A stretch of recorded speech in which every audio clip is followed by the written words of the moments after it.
సంవత్సరంలో ఒక్కసారైనా తినవలసినటువంటిది ఆదొండకాయ. ఈ ఆదొండకాయ అనేది అడవిలో దొరుకుతుంది. పల్లెటూరులో ఉన్న వాళ్ళకైతే తెలుస్తుంది, ఇది ఆదొండకాయ అనేది తెలుస్తుంది. కానీ పట్టణంలో ఉన్న వాళ్ళకి తెలియదు. కానీ దీనివల్ల ఎన్నో హెల్త్ బెనిఫిట్స్ ఉన్నటువంటి ఆదొండకాయ. దీన్ని మనం కర్రీ ఎలా తయారు చేసుకోవాలో ఇప్పుడు చూద్దాం. కావాల్సిన వస్తువులు ఏంటంటే పచ్చిమిర్చి, ఆనియన్స్, కొత్తిమీర, కరివేపాకు, జీలకర్ర, ఆవాలు, ధనియా పౌడర్, నువ్వులు, చింతపండు ఒక 4-5 రెబ్బలు. ఇప్పుడు మనం తయారు చేసుకునే విధానం, ఫస్ట్ నువ్వులని మనం ఒక 20 గ్రామ్స్ వరకు తీసుకుంటే సరిపోతుంది. ఆ 20 గ్రామ్స్ వరకు మనం ఫస్ట్ పెంక మీద కొద్దిగా సన్నని మంట పైన వేగించిన తర్వాత మనం మిక్సీ పట్టేసుకోవాలి. ఇలాగా మిక్సీ పట్టిన తర్వాత మనం దీన్ని పక్కన పెట్టుకున్నాక ఒక చిన్న కడాయి తీసుకొని అందులో 2 టేబుల్ స్పూన్ ఆయిల్ తీసుకొని కొంచెం జీలకర్ర, కొంచెం ఆవాలు చిన్న టేబుల్ స్పూన్ ప్రకారం వేసుకోండి. కొంచెం అవి నూనెలో కొంచెం ఫ్రై అవుతుంటాయి అట్లాగా. తర్వాత కొంచెం ఎండుమిర్చి కూడా దీనిలో యాడ్ చేయండి. ఆ నూనెలో యాడ్ చేసిన తర్వాత కొంచెం ఫ్రై అవుతూ ఉంటాయి. తర్వాత పచ్చిమిర్చి మనం తీసుకున్నాం కదా, ఒక 4-5 కట్ చేసుకొని అందులో వేసుకున్న తర్వాత ఒక 2 పెద్ద ఆనియన్స్ కూడా కట్ చేసుకొని ఇట్లా ఆనియన్ మనం ఆయిల్లో ఫ్రై చేసుకోవాలి. మంచిగా ఇట్లా కొంచెం లైట్ బ్రౌన్ కలర్ వచ్చేంత వరకు ఇట్లా ఫ్రై చేసుకున్న తర్వాత మనం ఇందులో కొత్తిమీర కూడా, కరివేపాకు, కొత్తిమీర కూడా కొంచెం ఇందులో యాడ్ చేయొచ్చు. మేమైతే కొంచెం సాల్ట్ అనేది వాడుతున్నాం ఇందులో స్టార్టింగ్, ఎందుకంటే ఆనియన్స్ అనేది తొందరగా ఫ్రై కావడానికి. తర్వాత ఇట్లా చిన్న కట్ చేసి పెట్టుకున్నటువంటి మనకు ఆదొండకాయ ఏవైతే పీసెస్ ఉన్నాయో ఇందులో మనం ఆయిల్లో యాడ్ చేసుకున్న తర్వాత మంచిగా మిక్స్ చేసే అయ్యేటట్టుగా కలుపుకోవాలి.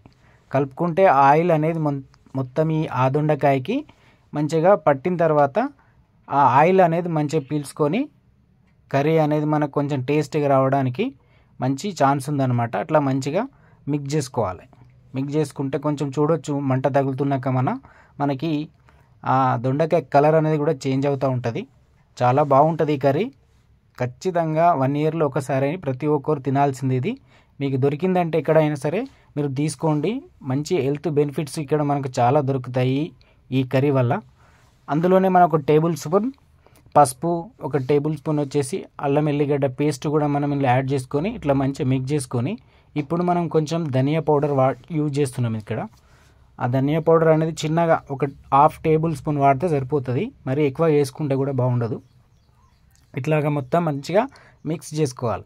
ఇట్లా మంచి మిక్స్ చేసుకున్న తర్వాత మనం ఒక పెద్ద సైజు టేబుల్ స్పూన్ ఒక కారం తీసుకుంటున్నాం. 1 టేబుల్ స్పూన్ కారం తీసుకొని సేమ్ క్వాంటిటీలో ఉప్పును కూడా మనం యాడ్ చేసుకోవాలి. మనం ముందుగల్లా ఉప్పు కొంచెం వాడుతున్నాం కాబట్టి దానికి తగ్గట్టుగా మనం ఈ రెండోసారి తీసుకునే ఉప్పును సరిసమానంగా తీసుకుంటే బాగుంటుంది. లేకుంటే కొంచెం సాల్ట్ అనేది ఎక్కువ అవుతుంది, తినేటప్పుడు ఇబ్బందిగా అనిపిస్తుంది అన్నమాట.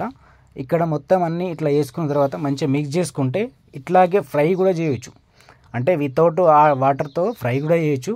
కానీ మనం కొంచెం వాటర్ వేసుకొని మనం ఇంకా కొంచెం గ్రేవీ లాగా తయారు చేసుకుంటాం కాబట్టి కొంచెం మూత పెట్టుకొని ఒక 2 మినిట్స్ ఇట్లా మనం ఆగిన తర్వాత మేము ఇక్కడ వాటర్ అనేది యూజ్ చేస్తున్నాం. వాటర్ యాడ్ చేసుకొని కొద్దిగా మరిగిన తర్వాత చూడవచ్చు ఎంత మంచి ఫ్లేవర్తో మంచి కలర్ కనబడుతూ ఉంటుంది.